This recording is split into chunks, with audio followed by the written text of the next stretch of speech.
ఏది అయినా ట్రై చెయ్యి ఆచి చికెన్ మసాలా. ఆచి చికెన్ మసాలా. సత్యదూరమైన మాటలకి ఈవేళ ఎంత చూడండి సార్, ఇది 11/8/2023 ఏదైతే ఆ రోజు ఉన్నటువంటి గవర్నమెంట్ 11/8/2023 జీవో ఇచ్చింది అధ్యక్ష. GO number 364. ఈ జీవోలో చాలా క్లియర్ గా ఆ రోజు ఉన్నటువంటి గవర్నమెంట్ ఈ యొక్క రాయలసీమ ఎత్తిపోతల పథకం అనేది సాగునీరు కోసం కాదు, కేవలం డ్రింకింగ్ వాటర్ త్రాగునీరు కోసమే అని చెప్పి ఆ రోజు జీవో ఇచ్చినటువంటి పరిస్థితి. ఆ రోజు ఉన్నటువంటి ఏదైతే ఈ యొక్క సెక్రటరీ గారు కూడా అఫిడవిట్ కూడా డ్రింకింగ్ వాటర్ నిమిత్తం అని చెప్పేసి అఫిడవిట్ కూడా దాఖలు చేసినటువంటి పరిస్థితి అధ్యక్ష. అంటే వీళ్ల ప్రభుత్వంలోనే జగన్మోహన్ రెడ్డి గారు ముఖ్యమంత్రిగా ఉండగానే ఇది సాగునీరు కాదు త్రాగునీరు అని చెప్పి జీవో ఇచ్చారు. అఫిడవిట్ లో కూడా స్వయంగా ఆ రోజునటువంటి కూడా మీరు అఫిడవిట్ ఇచ్చినటువంటి పరిస్థితి అధ్యక్ష. మరి అదేవిధంగా ఏదైతే 22/3/2024 అధ్యక్ష, మరి చాలా క్లియర్ గా ఏదైతే ఎన్జీటీ ఉత్తర్వుల్ని కాదని వీళ్ళు డిపిఆర్ నెపం పెట్టి కొన్ని పనులు ఏవైతే చేశారో దాని మీద 2.65 కోట్లు జరిమానా కూడా ఈ యొక్క ప్రాజెక్టు మీద ఆ రోజునటువంటి ప్రభుత్వం మరి ఏదైతే ఎన్జీటీ విధించినటువంటి పరిస్థితి అధ్యక్ష.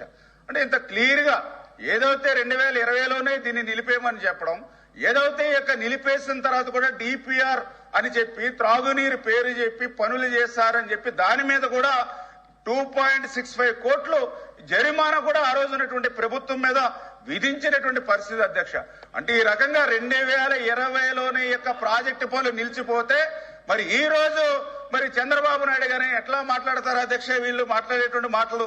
అదేవిధంగా ఈ మొన్న ఏదైతే 1/7/2024లో ఎన్జీటీ కూడా ఎటువంటి పనులు చేయడం లేదని ఫొటోస్ కూడా అఫిడవిట్ చేయమన్నారు.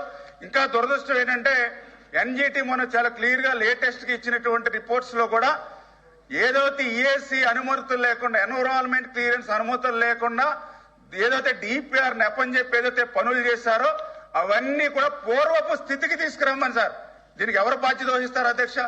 చేసినటువంటి పనులు కూడా మళ్ళీ పూర్వపు స్థితికి తీసుకురమ్మని 27/2/2025 మరి వాళ్ళు ఈఏసీ మళ్ళీ వాళ్ళందరూ కూడా మళ్ళీ మన గవర్నమెంట్ ఆఫ్ ఆంధ్రప్రదేశ్ కి మళ్ళీ మనకు ఉత్తర్వులు ఇచ్చినటువంటి పరిస్థితి అధ్యక్ష. అంటే ఈ రకంగా ఏదైతే మరి ఈవేళ గౌరవ సభ్యులు కూడా అడుగుతూ ఉన్నారు, ఏదైతే మరి ఈ యొక్క చంద్రబాబు నాయుడు గారు చెప్పాలి లేదా ఇరిగేషన్ మినిస్టర్ గారు చెప్పాలని. మరి ఏదైతే ఆ రోజు 2020లో నిలిచిపోయినటువంటి ప్రాజెక్టు సమయానికి ముఖ్యమంత్రిగా జగన్మోహన్ రెడ్డి గారు ఉన్నారు. వాళ్ళు చెప్తూ ఉన్నారు ఏదైతే కొంత అమౌంట్ మేము ఖర్చు పెట్టి చేశామని. మరి ఏదైతే ఆ అమౌంట్ కూడా ఎప్పుడు ఖర్చు పెట్టారు? ఏదైతే మట్టి పనులు ఏవైతే మెత్తగా వచ్చేటువంటి మట్టి పనులు ఏవైతే ఉంటాయో, ఏదైతే లిఫ్ట్ పేరు చెప్పి గుంతలు ఏవైతే ఉంటాయో, మోటార్లు ఫ్యాక్టరీలో తయారైన మోటార్లు తీసుకొచ్చి అక్కడ పెడితే ఆటోమేటిక్ గా దాని బిల్ అయిపోతుంది అధ్యక్ష. మరి ఈ రకంగా డబ్బులు వచ్చేటువంటి పనులు చేశారు తప్ప ఆ పనులు కూడా ఎప్పుడు అధ్యక్ష? ఎంబుక్ రికార్డులు చూశాను అధ్యక్ష. 2021 వరకునే వీళ్ళు ఎంబుక్ రికార్డు ప్రకారం అక్కడ పనులు జరిగినాయి అక్క. మరి 2021 తర్వాత 2024 వరకు జగన్మోహన్ రెడ్డి కదా ముఖ్యమంత్రిగా ఉన్నప్పుడు, మరి 2021 నుంచి 2024 వరకు ఎందుకు ఆ ప్రాజెక్టు పనులు పూర్తి చేయలేకపోయారు? ఈవేళ సమాధానం చెప్పాల్సిన అవసరం ఉంది కదా అధ్యక్ష. ఈవేళ చంద్రబాబు నాయుడు గారిని అడగడం కాదు అధ్యక్ష, ఆ రోజు జగన్మోహన్ రెడ్డి గారిని ఈ యొక్క రాయలసీమ సభ్యులు నిలదీసి ఉండవలసినటువంటి పరిస్థితి అధ్యక్ష. ఎందుకు ఈ మాట చెప్తున్నానంటే అధ్యక్ష, ఈ రోజు నేను కూడా చూశాను అధ్యక్ష, ఇరిగేషన్ శాఖ మంత్రిగా ఏదైతే ఈ యొక్క రాయలసీమ లిఫ్ట్ పేరు చెప్పి ఏదైతే గొంతులు మట్టి వచ్చేటువంటి పనులు చేసి ఒక్క చుక్క నీరు వీళ్ళు తీసుకురాలేదు అధ్యక్ష 5 సంవత్సరాల్లో.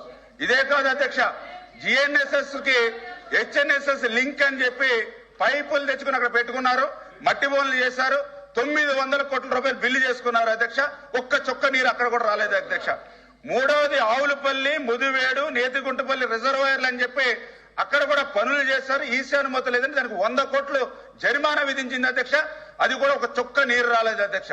అంటే వీళ్ళు చేసినటువంటి పనులు చూస్తూ ఉంటే కేవలం ఏదైతే డబ్బులు జేబులు నింపుకోవడానికే పనులు తప్ప రాయలసీమ చిత్తశుద్ధి కోసం పనిచేసినట్టుగా అక్కడ కనపడలేదు అధ్యక్ష. ఈ రోజు గౌరవ సభ్యులు అడుగుతూ ఉన్నారు ఈవేళ చంద్రబాబు నాయుడు గారిని లేకపోతే జగన్మోహన్ రెడ్డి గారి ద్రోహిని. ఈవేళ సూటిగా నేను కూడా అడుగుతూ ఉన్నా, ఏదైతే ఈవేళ జిఎన్ఎస్ఎస్ గురించి మాట్లాడుతాను. మీరు 15 నిమిషాలు అవకాశం ఇచ్చారు అధ్యక్ష. మీరు వాళ్ళకి 20 నిమిషాలు అధ్యక్ష ఇచ్చారు అధ్యక్ష. సమాధానం చెప్పాలి కదా అధ్యక్ష, సమాధానం చెప్పాలి కదా. 20 నిమిషాలు వాళ్ళకి అవకాశం ఇచ్చారు. ఏదైతే మేము ఆల్రెడీ మీకు కూడా చెప్పాం అధ్యక్ష, రేపు ఆల్రెడీ దీని మీద షార్ట్ నోట్ డిస్కషన్ ఉంది, ఆ ప్లాట్ఫామ్ మీద రమ్మని మేము చెప్పాం. అయినప్పుడు కూడా మీరు వాళ్ళకి అవకాశం ఇచ్చారు, మాట్లాడారు 20 నిమిషాలు. అంటే సిగ్నేచర్స్ కూడా 20 నిమిషాలు ఇచ్చారు అధ్యక్ష, 20 నిమిషాలు ఇచ్చారు అధ్యక్ష. సరే అధ్యక్ష, నేను ఒకటే చాలా క్లియర్ గా అడుగుతూ ఉన్నా గౌరవ సభ్యుల్ని అడుగుతూ ఉన్నా, ఏదైతే ఈవేళ రాయలసీమకి న్యాయం చేసింది ఎవరు, ద్రోహిగా ఉన్నది ఎవరు?